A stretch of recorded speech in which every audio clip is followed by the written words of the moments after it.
शेतकरी बांधवांना आणि भगिनींनो नमस्कार. कृषीविषयक कार्यक्रमात आपल्या सगळ्यांचं मनापासून स्वागत. खरं तर शेती करत असताना बदलतं हवामान हे एक मोठं आव्हान शेतकरी बांधवांपुढे आहे. या बदलत्या हवामानाचा थेट परिणाम पिकाच्या उत्पादनावर होत असतो. त्यामुळं या बदलत्या हवामानाचे अचूक अंदाज आपल्याला जर वेळीच समजले तर होणारं नुकसान आपण टाळू शकतो. यासाठी भारतीय हवामान शास्त्रज्ञ विभाग ही फार मोलाची भूमिका बजावत असतं. आजच्या कार्यक्रमात आपण याच विषयाला अनुसरून चर्चा करणार आहोत. आजचा आपला विषय आहे हवामान अंदाज आणि रब्बी हंगामाचे नियोजन. या विषयाला अनुसरून मार्गदर्शन करण्यासाठी आज आपल्यासोबत स्टुडिओमध्ये आहेत श्री जालिंदर साबळे सर. सर नमस्ते, कार्यक्रमात स्वागत. साबळे सरांची ओळख मंडळी मी आपल्याला करून देतो. भारतीय हवामानशास्त्र विभाग पुणे या ठिकाणी ते कृषी हवामान शास्त्रज्ञ म्हणून गेल्या 28 वर्षांपासून कार्यरत आहेत. आपल्या कृषी दर्शन कार्यक्रमात अनेक वेळा ते सहभागी झाले आहेत आणि शेतकरी बांधवांना त्यांनी मार्गदर्शन केलं आहे. याच अनुषंगाने आजही ते कार्यक्रमात आपल्याला माहिती देणार आहेत. दैनंदिन जीवनामध्ये शेतकरी बांधवांच्या आयुष्यामध्ये बदलतं हवामान आणि हवामानाचे अंदाज कशा दृष्टीने महत्त्वाचे आहेत? पावसाचा जो अंदाज दिला होता हवामान तो महत्त्वाचा आहे.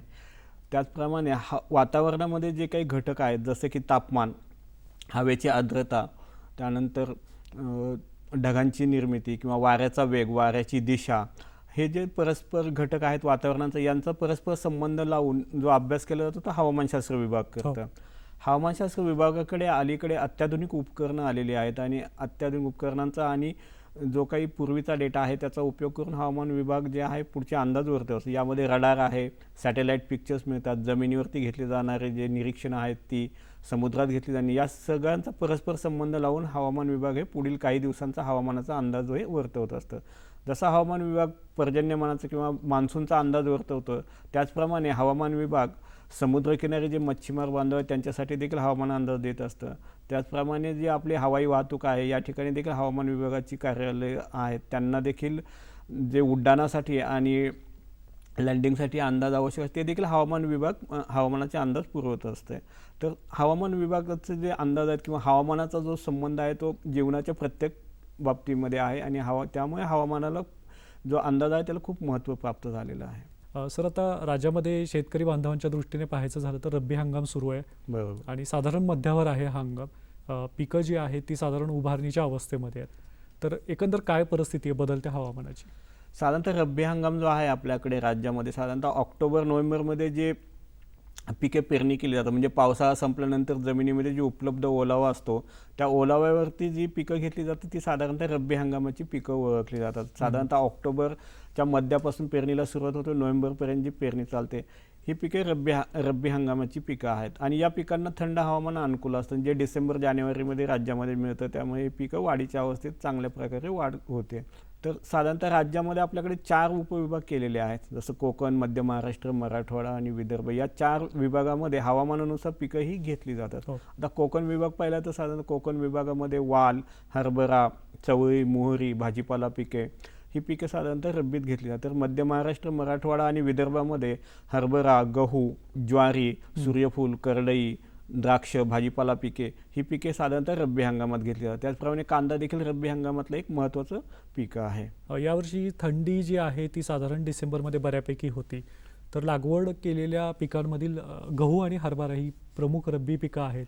याची परिस्थिती सध्या कशी आहे राज्यामध्ये लागवडीची? यावर्षी डिसेंबर 2025 जर पाहिला तर राज्यामध्ये जवळपास डिसेंबर महिन्यामध्ये थंडी जाणवलेली आहे. संपूर्ण डिसेंबर महिन्यामध्ये राज्यामध्ये किमान तापमान जे आहे ते 10 अंश सेल्सिअसच्या आसपास साधारणतः 10 ते 13 अंश सेल्सिअसच्या आसपास राहिलेला आहे. त्याचप्रमाणे कमाल तापमानामध्ये देखील घट पडते. त्यामुळे यावर्षीचा जो डिसेंबर आहे तो इतर वर्षांच्या तुलनेमध्ये काहीसा थंड आपल्याला अनुभवायला मिळालेला आहे. आता पिकांच्या दृष्टीने पाहिलं तर डिसेंबरची जी थंडी आहे हरभरा आणि गहू पिकासाठी ती पोषक ठरलेली आहे म्हणजे या पिकांच्या वाढीसाठी ती चांगली होती.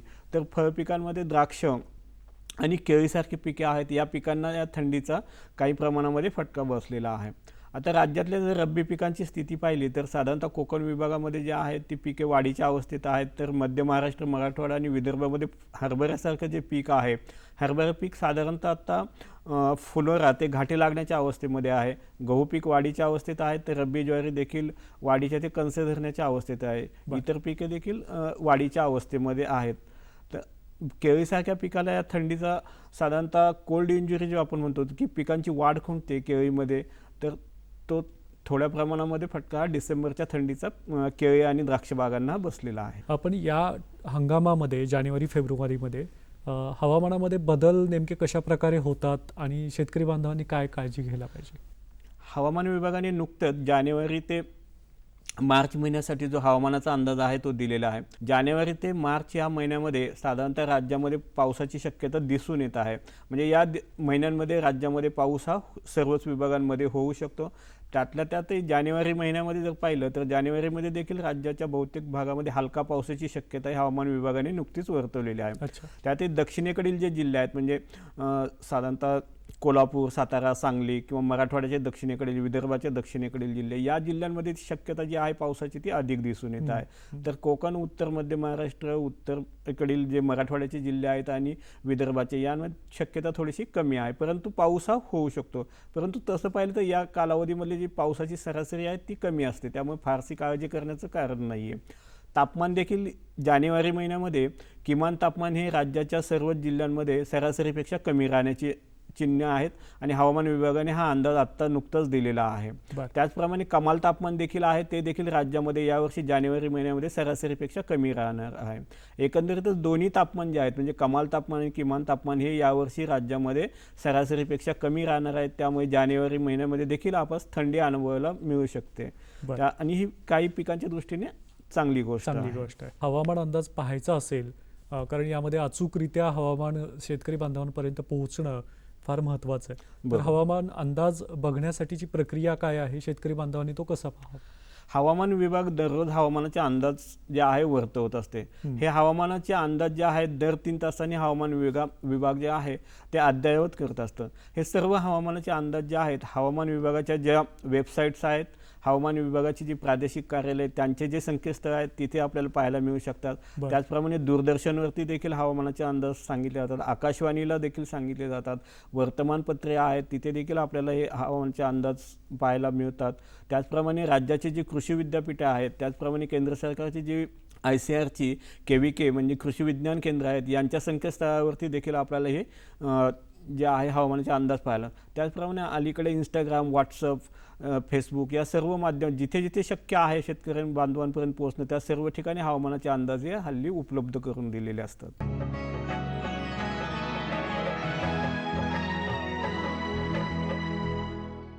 सर, कृषी सल्ला आपल्या विभागामार्फत दिला जातो जो फार महत्त्वाचा ठरतो शेतकरी बांधवांना, तर तो कसा पोहोचवला जातो शेतकरी बांधवांना? हवामानशास्त्र विभागाचा जो कृषी हवामानशास्त्र विभाग आहे पुण्यामध्ये, हे कृषी हवामानशास्त्र विभाग हवामानावरती आधारित कृषी सल्ला हे पत्रक दर मंगळवारी आणि शुक्रवारी शेतकरी बांधवांसाठी बनवत असतं.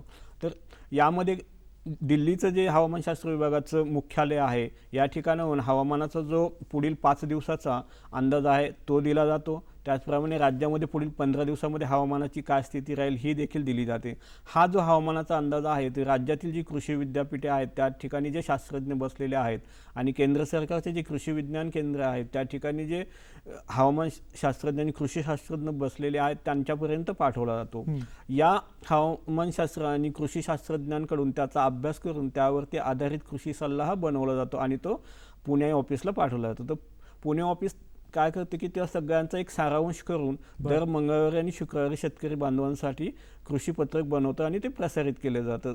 यामध्ये तुम्हाला पुढील 5 दिवसाचं हवामान कसं राहणार आहे, 15 दिवसांतर काय परिस्थिती राहणार आहे, या सर्व गोष्टींवरती आधारित आपण शेतीमध्ये काय कामं केली पाहिजेत किंवा कोणती काळजी घेतली पाहिजे ते सगळं नमूद केलेलं असतं. हे कृषी हवामान पत्रक जे आहे ते शेतकऱ्यांसाठी खूप फायद्याचं आहे. सर, आता हवामानामध्ये 2 प्रकार आहेत, एक प्रभावित हवामान अंदाज आणि एक सर्वसामान्य हवामान अंदाज.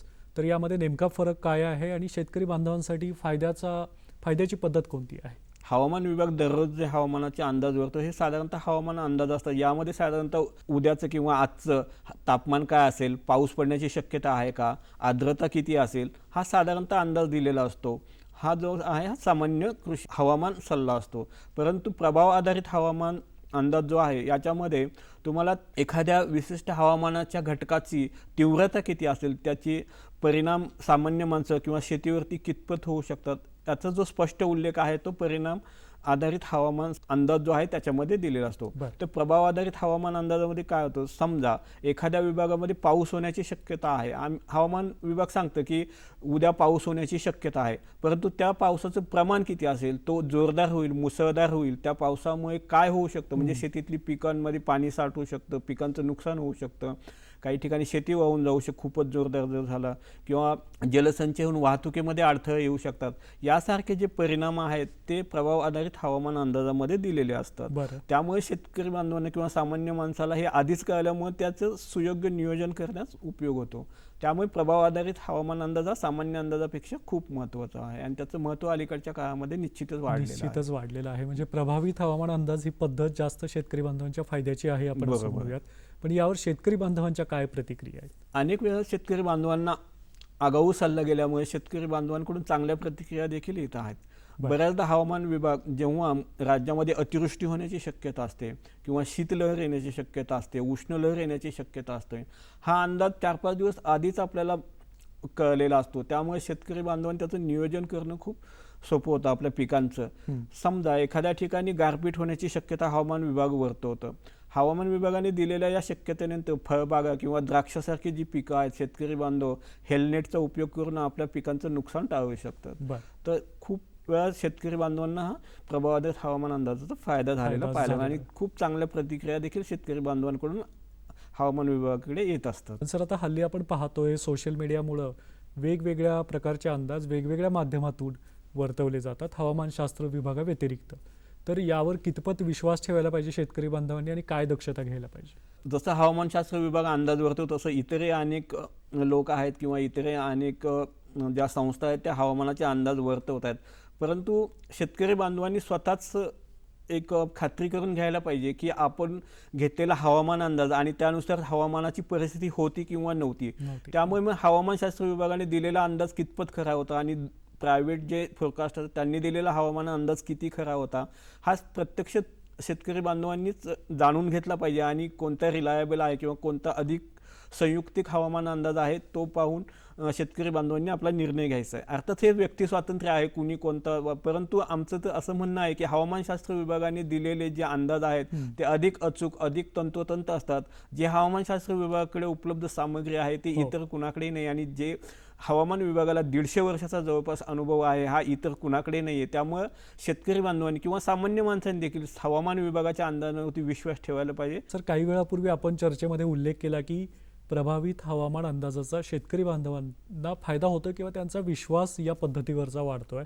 तर याविषयी आणखीन आपण थोडंसं सांगावं. प्रभाव आधारित हवामान अंदाज ही जे आहे अंदाज वर्तवण्याची हे इतर देशांमध्ये खूप आधीच जे आहे पद्धत होती, परंतु भारतीय हवामानशास्त्र विभागाने साधारणतः 2021 पासून प्रभाव आधारित हवामान अंदाज वर्तवण्यास सुरुवात केली आणि या सगळ्याचा फायदा अलीकडे दिसून येत आहे. या प्रभाव आधारित हवामान अंदाजामध्ये जे घटक आहेत की शेतकऱ्यांसाठी जो प्रभाव आधारित हवामान अंदाज दिला जातो, तुम्हाला त्यामध्ये पिकाचा उल्लेख असतो, कोणत्या प्रकारचा वातावरणाची शक्यता राहण्याची शक्यता असते ते तुम्हाला अलर्ट्समध्ये दिलेली असते. म्हणजे हवामान विभाग जे प्रभाव आधारित हवामान अंदाज वर्तवतो त्यामध्ये 4 प्रकारचे कलर्स वापरतात. त्यामध्ये येलो कलर, रेड म्हणजे लाल रंग, नारंगी रंग हे रंग दिलेले असतात. तर बऱ्याचदा अलीकडे तुम्ही पाहता की दूरदर्शनवरती देखील आपल्याला पाहिलं की हवामान विभागाने आज रेड अलर्ट दिलेला आहे या भागासाठी. तर रेड अलर्टचा अर्थ असा आहे की जे हवामान आहे ते खूपच खराब असण्याची शक्यता आहे आणि या काळामध्ये सामान्य माणसांनी किंवा शेतकरी बांधवांनी अत्यावश्यक ज्या उपाययोजना आहेत ते करणं महत्त्वाचं की केल्याच पाहिजेत. त्याप्रमाणे येलो ऑरेंज दिलेला असतो, ती फक्त शक्यता असते की असं होऊ शकतं. बी प्रिकॉशियस म्हणजे साधारणतः तुम्ही काळजी घेतली पाहिजे, तयारीत असलं पाहिजे.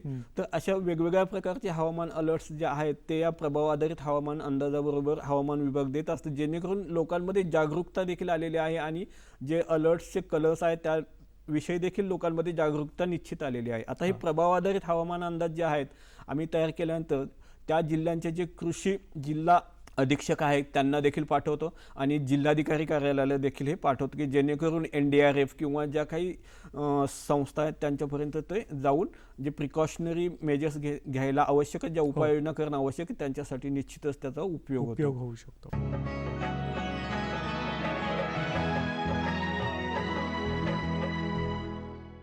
सर, यामध्ये आपण आता कलर्सचा उल्लेख केला, रंगांचा उल्लेख केला, तर बऱ्याच वेळा रेड अलर्ट दिला जातो, येलो अलर्ट दिला जातो. हल्ली ही संज्ञा जी आहे ती शेतकरी बांधवांमध्ये प्रचलित झालेली आहे. बरोबर. पण 4 दिवसांचा 5 दिवसांचा रेड अलर्ट दिल्यानंतर शेतकरी बांधवांचा बऱ्याच वेळा असा समज होतो की 4-5 दिवस म्हणजे पूर्ण पाऊस पडणार किंवा पूर्ण गारपीट होणार. पण काही पूर्व आणि आपत्ती झाल्यानंतरचा पण त्याच्यामध्ये कालावधी असण्याची शक्यता आहे. याविषयी आपण थोडासा विस्तार करावा. अर्थात हे कलर्स जे आहेत ते दिवसाच्या काही विशिष्ट तासासाठी जरी असतील तरी तो कलर जो आहे तो लाल रंगाचा असू शकतो. कारण एखाद्या ठिकाणी जी अतिवृष्टी होते ती दिवसातले 3 किंवा 4 तासच होऊ शकते, परंतु त्यामुळे प्रचंड नुकसान होतं आणि जी सिव्हिरिटी आहे नुकसान होण्याची ती कव्हर करण्यासाठी जो आहे तो लाल रंग हा दिलेला असतो. त्याचप्रमाणे नारंगी रंग देखील दिलेला असतो की जिथे साधारणतः जोरदार पाऊस किंवा खूप थंडी येऊ शकते, त्यामुळे पिकांवरती जो आहे अनिष्ट परिणाम होऊ शकतो, तो देखील आपल्याला कव्हर करण्यासाठी नारंगी रंग हा दिलेला असतो. तर या प्रत्येक जे रंग आहे त्याचे वेगवेगळे म्हणजे जे आहेत आपल्याला नुकसानीची जी तीव्रता आहे ती दर्शवतात. यामध्ये लाल रंग आहे तो सगळ्यात जास्त तीव्रतेकरता वापरला जातो. रब्बी हंगामामध्ये शेतपिकांवरती जे काही रोग किडींचा प्रादुर्भाव होतो, याचा हवामानाचा काय संबंध आहे? सामान्य माणसासाठी बघा किंवा जे पिकं आहेत, वातावरणामध्ये जे बदल होतात त्या बदलांमुळेच माणूस आजारी पडतो किंवा पिकांमध्ये देखील रोग येतात. यामध्ये साधारणतः आर्द्रता किंवा तापमानातील बदल आणि पाऊस हे जे घटक आहेत हे साधारणतः पिकांवरती कीड रोग येण्यास अनुकूल ठरतात. साधारणतः आर्द्रता वाढली आणि ढगाळ वातावरण राहिलं तर पिकांवरती रोग हे जास्त प्रमाणामध्ये येतात. एकंदरीत वातावरणाचे जे घटक आहेत त्याचा आणि शेतीचा आणि कीड आणि रोगांचा परस्पर संबंध निश्चित आहे आणि यावरती संशोधन झालेले आहे, चालू आहे आणि होतही राहील. बरं. पण सध्याचं हवामान पाहता जे काही महत्त्वाची रब्बी हंगामातील पिकं आहेत, म्हणजे द्राक्ष आहे किंवा गहू हरभरा आहे, मका आहे, तर यावरती कसा थेट परिणाम होऊ शकतो? यावर्षीचा तर डिसेंबर जर पाहिला तर थंड राहिलेला डिसेंबर जो आणि ढगाळ वातावरण राहिलेलं आहे, त्यामुळे राज्यामध्ये बऱ्याच पिकांवरती कीड रोगाचा प्रादुर्भाव झालेला आहे आणि या ढगाळ आणि थंड वातावरण केळी बागांना देखील फटका बसला. केळी बागांची किंवा फळांची जी आवश्यक वाढ व्हायला पाहिजे होती ती झालेली नाही आहे. द्राक्ष पिकामध्ये देखील पिंक बेरी म्हणजे द्राक्षांच्या मण्यांचा जो रंग आहे तो गुलाबी होतो, हा जो प्रकार आहे तो देखील या काळामध्ये वाढलेला आहे. त्याचप्रमाणे डाउनी मिल्ड्यू म्हणजे भुरी रोगाचा प्रादुर्भाव देखील द्राक्ष पिकांमध्ये झालेला आहे. यात शेतकऱ्यांचा साहजिक जो फवारणीचा खर्च आहे तो वाढतो, परंतु हवामान विभाग जेव्हा कृषी सल्ला देतो त्याचा जो उपयोग केला तर तो जो आहे कोणत्या वेळी फवारणी घ्यायला पाहिजे, किती प्रमाणामध्ये घ्यायला पाहिजे याचा अंदाज काही प्रमाणामध्ये शेतकऱ्यांना मदत ही हवामान विभागाकडून निश्चित होते. या आगामी कालावधीमध्ये जो उर्वरित रब्बी हंगाम आहे यामध्ये गारपीट होण्याची शक्यता किती आहे किंवा पावसाची काही शक्यता आपण सांगू शकता का? पावसाची शक्यता तर नुकतीच हवामान विभागाने वर्तवलेली आहे. 3 महिन्याचा अंदाज दिला, त्याचप्रमाणे जानेवारीचा जो काही पावसाचा अंदाज दिलेला निश्चित हवामान विभागाने सांगितले या कालावधीमध्ये राज्यामध्ये पाऊस होऊ शकतो, परंतु तो कमी प्रमाण म्हणजे हलक्या स्वरूपाचा ते हलक्या ते मध्यम स्वरूपाचा पाऊस हा दरवर्षीच होत असतो. परंतु गारपीट हा असा विषय आहे की गारपीट प्रत्येक वर्षी होऊ शकते. जे वेस्टर्न डिस्टर्बन्स आहे म्हणजे पश्चिमी विक्षोभ, जे पश्चिमी वारे त्याची तीव्रता किती आहे त्यावरती तो अवलंबून आहे. परंतु हा जो पिरियड आहे साधारणतः जानेवारी फेब्रुवारी हा गारपिटीला अनुकूल असा पिरियड राज्यामध्ये आहे. गारपिटीचा अंदाज हा फार दिवस आधी देता येत नाही, म्हणजे आपण 15 दिवस 20 दिवस आधी गारपिटीचा अंदाज देऊ शकत नाही. गारपिटीचा अंदाज हा साधारणतः 2 ते 3 दिवस आधी आपल्याला दिला जातो. गारपिटीची शक्यता आहे ती 2 ते 3 दिवस फार तर 4 ते 5 दिवस आधी वरतो, परंतु पूर्ण महिन्याचा गारपिटीचा अंदाज हा कोणत्याही हवामानशास्त्र विभागाला आजपर्यंत देता आलेला नाही, तशी अद्ययावत यंत्रणा देखील नाहीये. साधारण गारपीट होण्याची शक्यता असेल तर शेतकरी बांधवांना 2-3 दिवस आधीच पूर्वसूचना दिली जाते की या भागामध्ये गारपिटीस अनुकूल असं वातावरण तयार होईल. अगदी 100% खात्री जरी नसेल तरी 70 ते 80% अंदाजे गारपिटीचे देखील हवामान विभागाचे बरोबर येत आहेत आणि शेतकऱ्यांना या अंदाजांचा खूप फायदा होतो. गारपिटीचा जो अंदाज आहे तो साधारण 3 ते 4 दिवस आधी हवामानशास्त्र विभाग वर्तवत असतं आपण सांगितलं. पण आता या काळामध्ये नुकसान होण्याची शक्यता असते, शेतकरी बांधवांचं हातातोंडाशी आलेलं पीक जाण्याची शक्यता असते. तर या रब्बी हंगामामध्ये बदलत्या हवामानाची तीव्रता लक्षात घेऊन नुकसान होऊ नये म्हणून शेतकरी बांधवांनी उपाययोजना काय करायला पाहिजे? आम्ही अंदाज दिलेला आहे की येत्या 2 दिवसामध्ये गारपीट होण्याची शक्यता आहे. आता इथे देखील गारपीट कोणत्या कालावधीमध्ये होऊ शकते त्यावरती बरंचसं काही अवलंबून आहे. बरं. आता जानेवारीमध्ये काही पिकं जी आहेत, फळ पिकं साधारणतः तोडणी वगैरे करू शकतात की काही पक्वतेला अवस्थेत, किंवा जी फळ पिकं, भाजीपाला पिकं आहेत त्यामध्ये सध्या टोमॅटो सपोज, बरं. टॅमॅटोसारखं पीक एक मॅच्युरिटीला आलेली की त्याची पक्वता अवस्था आलेली आहे आणि पुढे आम्ही सांगितलेलं आहे की 2 दिवसामध्ये गारपिटीची शक्यता आहे. अगदी खरं. तर शेतकरी बांधव जी पक्वतेला आलेली पिकं आहेत ती हार्वेस्टिंग करून घेऊन ते बाजारामध्ये पाठवू शकतात की हो. जेणेकरून होणाऱ्या गारपिटीपासून नुकसान हे टळू शकतं. Early harvesting. Early harvesting. द्राक्ष बागां ज्या आहेत त्यावरती हेल्मेट वापरून गारपिटीपासून द्राक्ष बागांचं संरक्षण करू शकतात. बरं. त्याचप्रमाणे जे फळबागांमध्ये फुलोरा अवस्थेत जर असतील तरी देखील काही प्रमाणामध्ये शेडनेट वापरल्यामध्ये डायरेक्ट जे हीट होणारी असते गार, बरं. ती न लागल्यामुळे तिथे देखील जी फुलगळ आहेत ती आपण थांबवू शकतो. फळांचं देखील नुकसान काही प्रमाणामध्ये थांबवू शकतो. सोशल मीडियाचा प्रभावी वापर शेतकरी बांधव हल्ली करतायत. मोबाईल आलेले आहेत सगळ्या शेतकरी बांधवांकडे. हवामानशास्त्र विभागानं हवामानाचे सल्ले शेतकरी बांधवांपर्यंत पोहोचवण्यासाठी सोशल मीडियाचा कसा वापर केलेला आहे? हवामान विभाग देखील जे जे काही अद्ययावत जे काही प्रसार माध्यम आहेत त्याचा निश्चितच उपयोग करतात. हवामान विभागाच्या संकेतस्थळ आहेत त्यावरती अंदाज दिले जातात. हवामान विभागाचे मोबाईल ॲप्स आहेत. दामिनी मोबाईल ॲप आहे, मौसम मोबाईल ॲप आहे, मेघदूत मोबाईल ॲप आहे. ही ॲप्स देखील हवामान विभागाकडून तयार करण्यात आले. तर यावरती हवामानाचा अंदाज आणि कृषी सल्लेही शेतकरी बांधवांना देत. त्याचप्रमाणे इंस्टाग्राम, ट्विटर या सर्वांचा उपयोग हवामान विभाग देखील करत आहे, जेणेकरून अधिकाधिक शेतकरी बांधवांपर्यंत पोहोचता येईल. त्याचप्रमाणे SMS सेवा जी आहे ती देखील शेतकरी बांधवांसाठी आम्ही वापरतो. जे काही महत्त्वाचे मेसेजेस आहेत ते SMS च्या माध्यमातून शेतकऱ्यांपर्यंत आम्ही पाठवतो. महाराष्ट्रातले जवळपास 2 ते 2.5 कोटी शेतकरी हे हवामान विभागाशी जोडलेले आहेत की ज्यांना तीव्र हवामान घटनांच्या काळामध्ये अलर्ट्स हे निश्चित हवामान विभागाकडून पाठवले जातात. अगदी खरं आहे सर. विविध सामाजिक माध्यमांचा, सोशल मीडियाचा वापर करून हवामान खातं प्रभावीपणे शेतकरी बांधवांच्या घरोघरी पोहोचले असं आपल्याला म्हणता येईल. ग्रामीण मोसम सेवा नेमकं काय आहे, कशा पद्धतीने ही योजना शेतकरी बांधवांसाठी राबवली जाते? ग्रामीण कृषी मोसम सेवा ही जी आहे ती केंद्र सरकारची योजना आहे की ज्याच्यामध्ये हवामान विभाग आणि राज्याची कृषी विद्यापीठे आणि जे कृषी विज्ञान केंद्र आहेत ICRची हे संयुक्तपणे काम करतात.